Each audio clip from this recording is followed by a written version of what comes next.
Fala pessoal, professor Gidalt aqui. Eu quero trazer uma provocação para vocês hoje nesse vídeo, a partir de um texto que eu publiquei em 2011. Foi o meu primeiro livro, né? Modernidade, Teologia e Criação. A dimensão ecológica da salvação no pensamento de John Wesley. John Wesley era um teólogo anglicano que morou na Inglaterra, em Bristol, foi uma época para os Estados Unidos, voltou, ficou em Londres. O fato é que ele foi uma das grandes lideranças religiosas, populares do século XVIII na Inglaterra e que impactou a vida de muitas pessoas, centenas, milhares de pessoas foram impactadas pela atuação dele como anglicano, e que depois surge o movimento metodista por meio dele, que se torna uma dissidência da igreja anglicana. Mas eu quero trazer aqui, especialmente, uma provocação.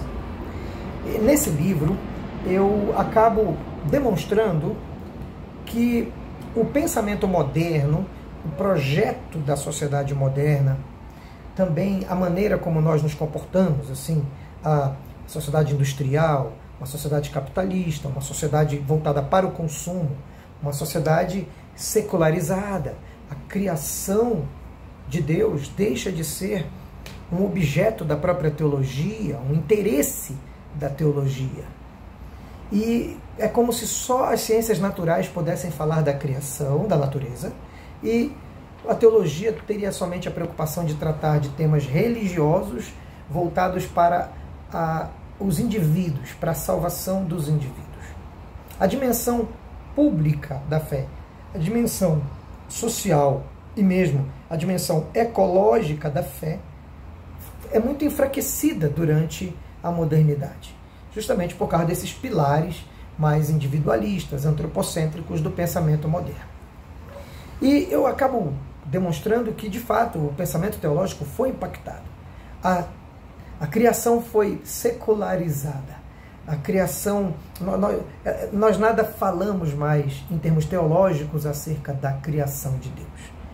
Não existe uma implicação ecológica da santidade cristã.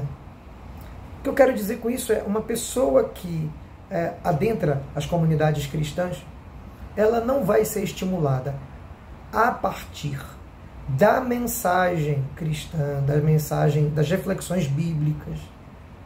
Essa pessoa não será incentivada a ter uma responsabilidade social e ecológica, porque isso é coisa que não diz respeito à fé. Também algumas escatologias, algumas doutrinas da esperança, do porvir, começaram a ensinar que a criação vai ser destruída mesmo. Então, nós não temos que nos preocupar com a natureza. Tem que preocupar com a nossa salvação da alma. Né? Porque a matéria, a natureza, esse mundo vai ser destruído mesmo. Então, não há sentido em uma santidade ecológica, em um aperfeiçoamento da vida do cristão e da cristã, a partir dessa preocupação de Deus com o zelo, com o cuidado da criação. Não faz sentido. A teologia moderna, e a teologia moderna especialmente de uma linhagem mais protestante, quando ela bebe no individualismo moderno, ela não consegue. É muito interessante, eu fico olhando, observando algumas pessoas que têm um compromisso autêntico com a sua fé, com a sua busca de Deus.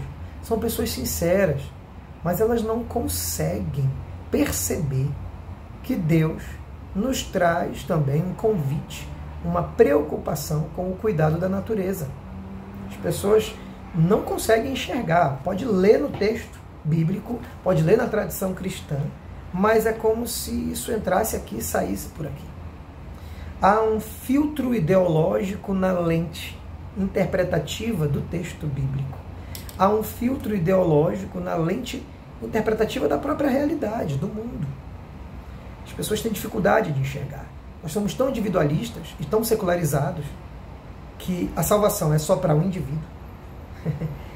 Essa é a dimensão mais importante dela. Não há uma preocupação social e ecológica. E essa salvação é só para o príncipe da criação, o ser humano. E o restante? Não interessa. Deus não se preocupa com a criação. Ele se preocupa com a salvação do ser humano. Essa é uma visão muito antropocêntrica da própria salvação de Deus. É uma forma estranha de ler as Escrituras. Mas fica aí essa provocação. Eu vou ler alguns parágrafos somente, nós encerramos o vídeo. E quem quiser conhecer mais esse livro, entre em contato com a gente, manda mensagem, a gente vê como é que faz. Tá? O Espírito de Deus está em toda a criação, como veículo do Logos, criador e mantenedor de toda e qualquer forma de vida. Ele possui uma dinâmica que transpassa os tempos e culturas, toma diversas formas, no intuito de revelar ao mundo criado seu propósito salvífico de tornar novas todas as coisas. Por isso mesmo também a teologia não está pronta e acabada. Falar sobre Deus é desafio que estará à frente do ser humano todas as vezes em que a história lhe apresentar novas oportunidades, contextos e culturas. Assim sendo, toda tentativa de mostrar uma compreensão definitiva sobre Deus incorre no risco de cair no pecado da idolatria da palavra e do conceito, este que é efêmero e transitório. Fica reconhecido o valor de tantos missionários e teólogos cristãos que se empenharam em nos transmitir o seu legado. Mas não é de hoje que o cristianismo brasileiro tem buscado autonomia teológica. Desde a década de 1960, a condição de cristãos latino-americanos nos fez compreender as dimensões socioeconômicas da libertação que Deus deseja operar nas sociedades humanas. A Bíblia foi devolvida aos seus autores, aos empobrecidos, que se viram livres para, mais uma vez, interpretá-la e clamar por Yahvé, o Deus que se compadece de seu povo sofredor e desce para livrá-lo de todas as formas de opressão. Porém, nos últimos anos, a teologia se apercebeu que não somente os oprimidos clamam por libertação, também a criação tem gemido no aguardo da redenção que Deus manifestará em plenitude no devido tempo. A terra está doente e seu clamor foi obscurecido por muito tempo pelo barulho da indústria, da fábrica, da motosserra. Hoje, sua dor é tanta que seus gritos agonizantes se fizeram ouvir, em especial por alguns segmentos da teologia cristã. E assim segue esse texto, e eu quero terminar esse brevíssimo vídeo com a leitura de um poema. Esse aqui é só uma parte da introdução, que diz assim: derrubam a mata, o ninho do gavião real, matam os rios, transformam em pasto o reino animal. Exigimos respeito à lua, ao sol, às araras, à floresta. Não pintem de cinza o céu onde aprendemos com os antigos no dia a dia a valorizar a cultura do povo suruí. A nossa terra nos dá tudo. Exigimos respeito. De quem não conhece a floresta amazônica, exigimos respeito. Exigimos respeito. Exigimos respeito.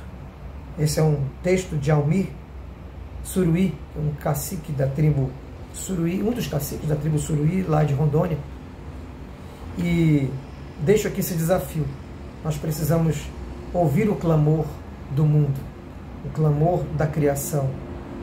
Precisamos estar mais sensíveis para ouvir esse clamor e dar o testemunho social e também ecológico que a fé cristã nos desafia. Ok? Um abraço e ficam aí essas provocações teológicas. Mais textos que eu escrevi e provocações vão ser trazidas para vocês nos próximos vídeos. Um abraço.